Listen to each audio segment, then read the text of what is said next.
How we doing, guys? Welcome to DT's Daily. Now, on today's show, we're going to be talking about the Premier League because reports are surfacing that Premier League players do not want to return whilst the coronavirus is still active. We're also going to be talking about Newcastle and their potential next manager if they do replace Steve Bruce. And we're also going to be talking about Manchester United because they're going to be introducing 1,500 barrier seating for the new season. I represent my fucking self. How we doing, guys? Welcome to DT's Daily. That's right.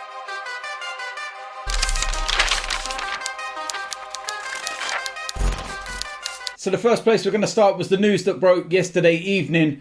And apparently sources have told ESPN that some Premier League footballers do not want to return back to playing whilst the coronavirus is still active.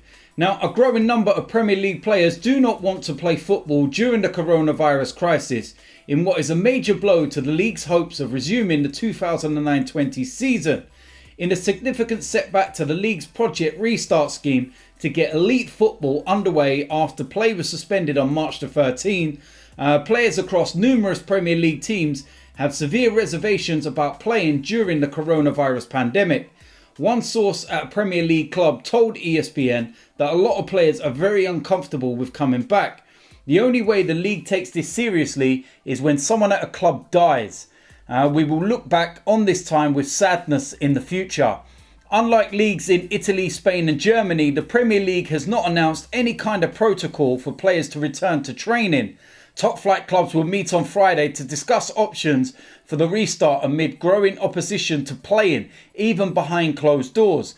The United Kingdom's Cultural Secretary has said that he has been in contact with clubs about restarting the Premier League as soon as possible. And UEFA has told leagues to outline their plans about resuming by May the 25th.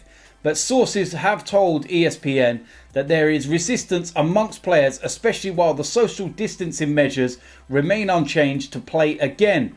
That's part of the reason not every player has used the training facilities at clubs that started to resume work. So it's a very, very valid point, this. And it was something that myself and Robbie were speaking about on the podcast yesterday. That what are you going to do if Premier League players don't want to play? Because you can't force them, you can't make them. Some of these players have, different ways of living, shall we say, to some other players. Some players may live with elderly parents. Some players may live with family members that have underlying medical conditions. And they don't want to put their families' lives in jeopardy. There's a lot of players, I know at Arsenal, for example, that have got young children. Mesut Ozil's recently had a young baby. Granit Xhaka's got a recently young child as well. So a lot of these players, they might not want to play because they're just looking at it and thinking, why am I going to put my family at risk? Why am I going to go out there, play a game of football when people all around the world are dying? And then I could go home and who knows what will happen. I could be one of these people that don't have any symptoms.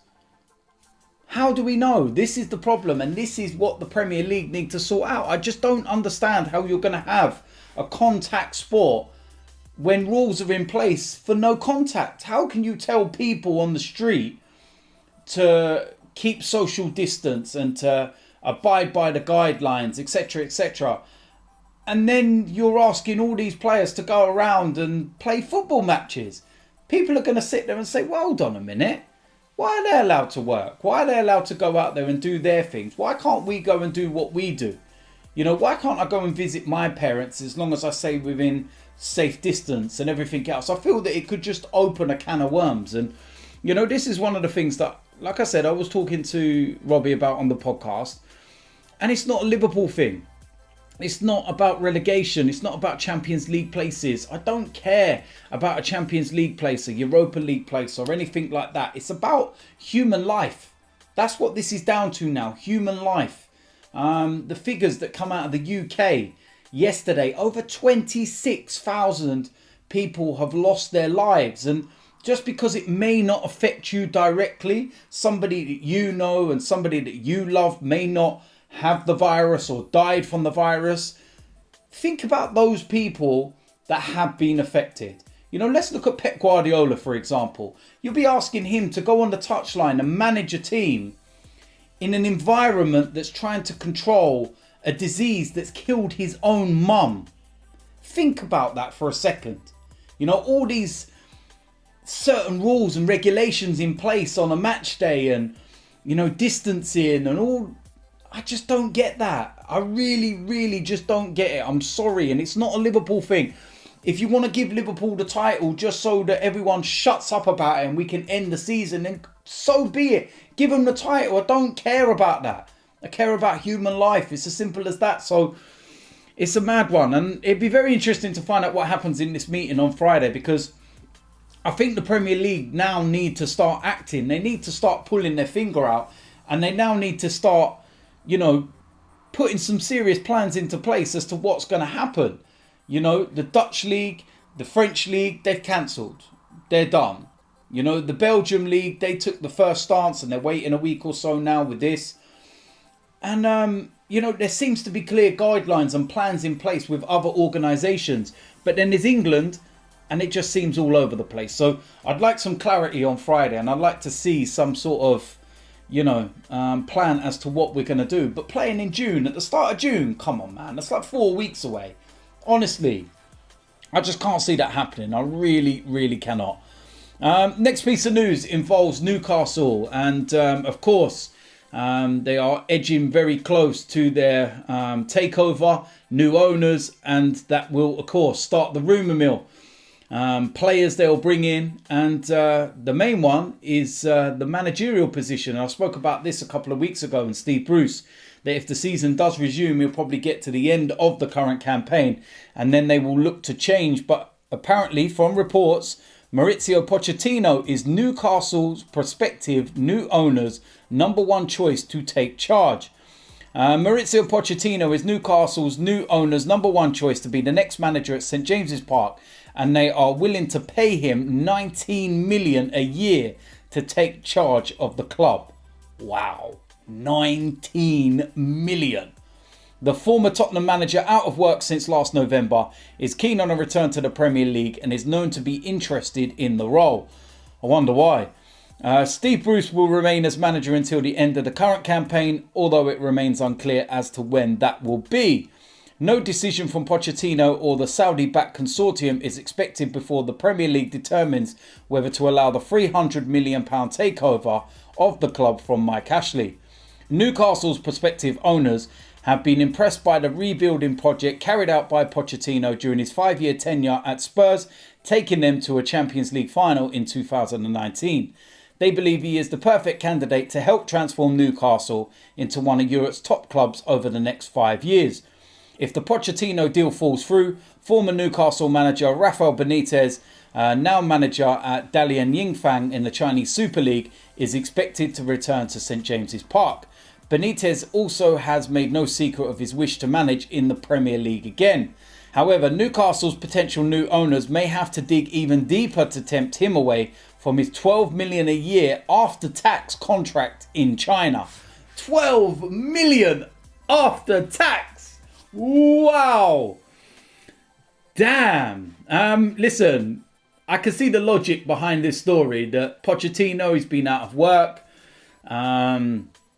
Like it or not, he did a good job at Spurs. Didn't ever win a trophy, but he done a good job in, you know, starting to move them forward. And I suppose Newcastle are looking at that, and someone that's Premier League proven that can start to build and stabilise Newcastle as a successful side. Top 4, top 6 contenders, etc, etc. So I don't think we're going to hear about this one anytime soon, but, you know, maybe once the takeover's confirmed and we start to see the plans that they want to implement on the side, then we might start to get an idea of actually what's going to happen at Newcastle. So we will wait and see. Now, the last story involves Manchester United, and Manchester United have been granted permission to trial around 1,500 barrier seats at Old Trafford. The club held positive talks with Trafford Council prior to the coronavirus outbreak and will now install barrier seating standing with rails following a change in safety guidelines. The plans for 1,500 seats in J Stand have now been approved for use when supporters are allowed back into the stadium, with United considering potential instalments in other areas of Old Trafford if successful. Now, I think this is the way forward, and I feel that a lot of clubs, and if not all the clubs in the Premier League, will eventually do this. For all of you that don't know, when we used to have standing at football, right up till late 80s, early 90s, when it went to all-seater stadiums because of the Hillsborough disaster. But times moved on from then. And, the German leagues, especially with the Bundesliga, have shown how successful it can be with the barrier seating and everything else. And, yeah, I feel that this is the way forward now. A lot of times you go to games anyway and nobody sits down. So why not give them a section where it's safe standing? Because that's effectively what this is. It's barrier seating, safe standing, whatever you want to call it. But I do feel this is the way forward, and it's a very good step. And, for the Emirates, for example, if this happens, a nice section behind the clock end or the North Bank, where, like-minded people can all gather and stand and not have to worry about someone saying, sit down, sit down. That always tends to happen at football. Or you get stewards that come over, like school headmasters, and tell you what to do, or they're going to throw you out, etc. So, definitely the way forward, and I think that's good news. So it'd be interesting to see how Manchester United deal with that and how well that gets on at Old Trafford. So there we go. That is it for today's DT's Daily. As usual, let me know in the comment section what you think about today's topics. If you're new around here, hit the subscribe button. Make sure you smash a like on this video. I will see you lot tomorrow. I'm out of it.